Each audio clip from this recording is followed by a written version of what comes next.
Ada yang tahu pucung? Mungkin banyak yang lebih mengenalnya dengan sebutan kluwak atau kepayang yo. Biasanya pucung dimanfaatkan sebagai bumbu masakan seperti rawon, brongkos, sop konro, dan masih banyak olahan lainnya.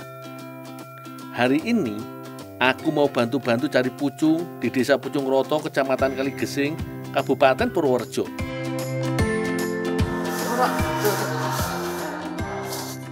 Oh, ini nih. Ya, yang bawah. Itu juga ya? Iya. Yes, Pak. Saya tak manjat. Jangan yang ambil bawah ya.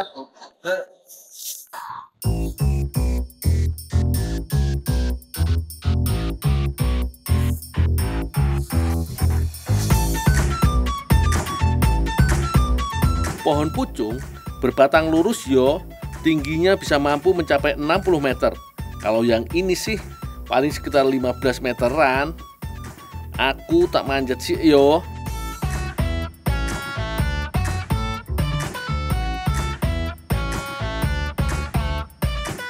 Waduh, kudu waspada iki. Beberapa batang agak rapuh. Kalau sampai salah injek, iso bahaya.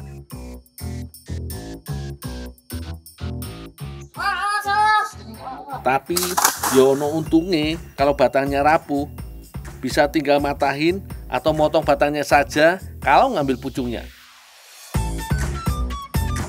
Wes, cukup iki, tinggal ngumpulin pucung yang di bawah.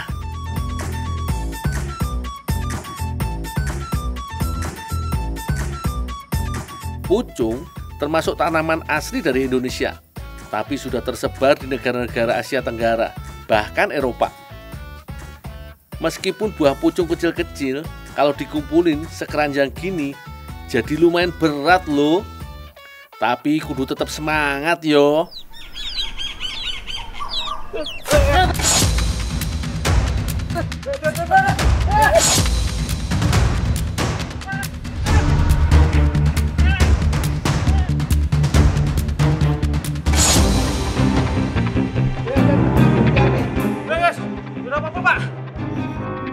Yalah, ono-ono wae. Gara-gara banyak pasir, aku jadi keprosot. Untungnya semua aman-aman aja. Wes yuk, lanjut meneh. Sebelum dibawa ke desa, sebaiknya buah pucung dibersihkan. Jadi, tidak terlalu berat membawanya.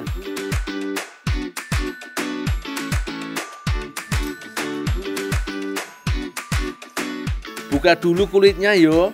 Yang mau diambilkan bagian bijinya. Jadi bagian daging yang berwarna kuning dibuang wae.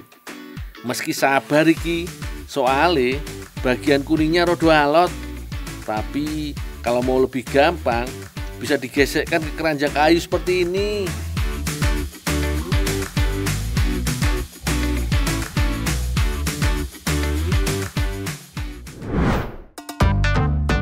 Biji pucung harus direbus selama 1 jam. Gunanya untuk memudahkan membuka biji pucung dan mengeluarkan dagingnya. Warnanya berubah menjadi kecoklatan. Meskipun sudah agak empuk, tapi membuka bijinya nggak bisa pakai tangan loh yo. Biasanya pakai palu. Nah, bagian dagingnya inilah yang biasanya diolah sebagai bumbu pelengkap masakan. Oh iya, nggak boleh sembarangan makan pucung yo. Soalnya ada kandungan racun di dalamnya. Tenang, aku punya tips supaya aman kalau makan si kepayang alias pucung. Teman-teman, ada tips nih gimana caranya kita mengkonsumsi buah pucung atau buah kepayang atau buah picung ini. Karena buah pucung ini dia sangat berbahaya kalau pengolahannya salah. Jadi walaupun sudah dicuci bersih, sudah direbus, dia masih mengandung racun nih. Jadi harus direndam selama 3 hari 3 malam. Dan itu pun pagi dan malam airnya selalu harus diganti. Kalau tidak, itu sangat berbahaya. Ingat ya, airnya diganti pagi dan malam selama 3 hari 3 malam. Ini hasilnya setelah pucung direndam 3 hari yo. Selanjutnya pucung disortir dulu, hanya biji utuh yang mau diolah. Supaya lebih aman lagi, Dicuci sekali lagi sampai benar-benar bersih.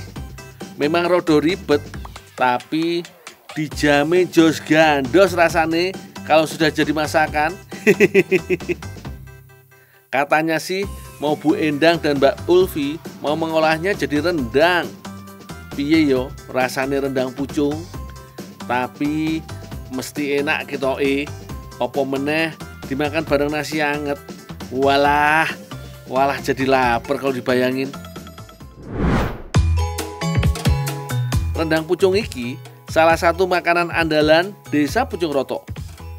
Cara membuatnya sih hampir sama dengan rendang daging.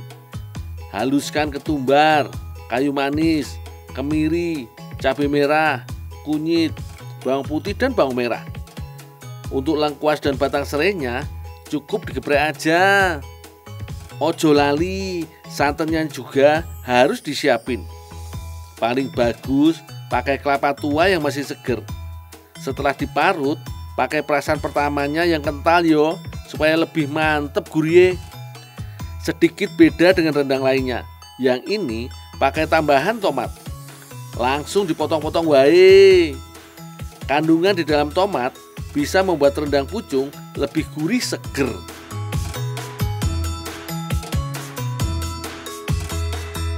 Bu, ini Bu, pucungnya Bu udah bersih Bu. Ya, makasih dong. Setelah semua bahan komplit, langsung dimasak wae. Bu, ini kayaknya santannya sudah cukup. Ayo kita masak. Ayo.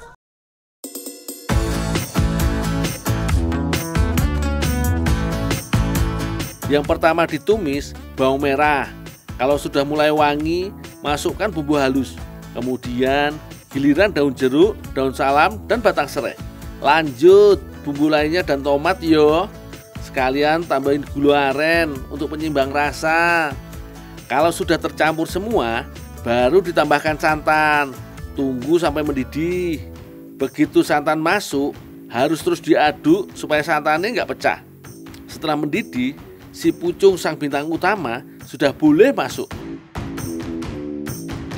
Nah, kalau sudah begini, tinggal tunggu santan dan bumbu meresap. Kira-kira butuh waktu setengah jam. Tapi kalau mau lebih lama lagi juga nggak apa-apa. Yang penting jangan sampai gosong. Nanti malah jadi nggak maknyus lagi rasanya. Wih, tampilannya menggiurkan yo. Menurut kalian mirip rendang jengkol apa sambal ati? Bebas jawabannya. Sing pasti rendang pucung jelas enake. Aroma gurihnya aja udah menggugah selera. Apa meneh rasane? Bener apa bener? Wis jan, juara tenan iki rasane. Bumbu rempahnya langsung terasa. Ini potongannya biasanya ada buah itu Pak. Habis gitu kan ya, pucung lama. Kalau tekstur pucungnya lebih mirip jengkol yo. Ternyata di sini pucung nggak hanya diolah jadi rendang, tapi juga dibikin kerupuk. Setelah diolah, pucung tidak hanya enak rasanya lho, tapi juga wakeh manfaatnya. Antara lain mampu menjaga sistem kekebalan tubuh,